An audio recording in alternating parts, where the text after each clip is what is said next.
Dobar dan i dobrodošli na ovaj video na kanalu. Danas sam za vas ljudi pripremio najčešće zablude koje ljudi širom svijeta vjeruju. Nadam se da ćete naučiti neke nove stvari, tako da krećemo. Pseće godine. Jedna ljudska godina, navodno ekvivalent 7 psećih, ali to se ne odnosi na sve rase pasa, već zavisi od pasmine i veličine psa. Kameleoni. Obično svi misle da kameleoni menjaju boju kako bi se prilagodili okolini, ali oni u stvari to rade u zavisnosti od svog raspoloženja, temperature i izloženosti sunčevoj svjetlosti. Kineski zid. Rasprostranjeno je mišljenje da se kineski zid vidi iz svemira, ali astronauti s Apola potvrdili su da se ne vidi ni sa mjeseca. Kafa. Većina ljudi misli da se kafa pravi od zrna, ali stručnjaci tvrde da se sastoji od semenki, koje nazivamo zrnima. Gubitak toplote. Često se kaže da najbrže gubimo toplotu preko glave. Stručnjaci tvrde da je ovo mi. Napominju da bi ljudima bilo jednako hladno kada bi na temperaturu ispod nule izašli bez kape, kao i kada bi izašli bez pantalona.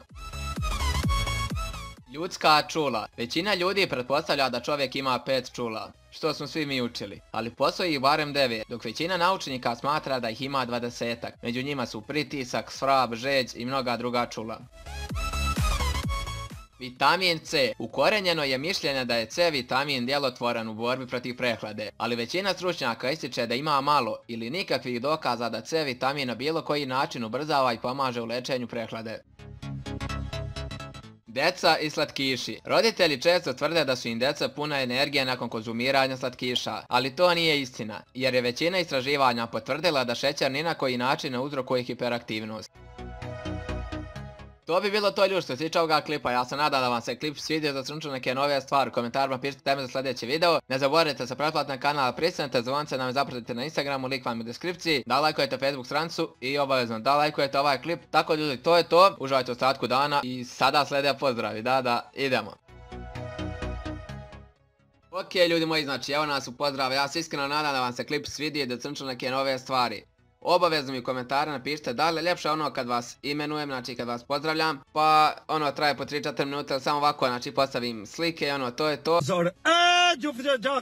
I da, znači puno vam hvala što ste komentarisali prošli klip, znači bez vas ovaj kanal ne brate, ništa. Znači ne bi ni postao, niti bi se ja trudio i snimao, tako da ono ljudi moji, to je to. Obavezno uključite zvonce, znači ljudi u nedjelju izlazi jedan odličan klip, tako da ono, to je to, gosti su veoma dobri, tako da ono ljudi, to je to, uživajte mi ostatku dana i uključite zvonce, pozdrav!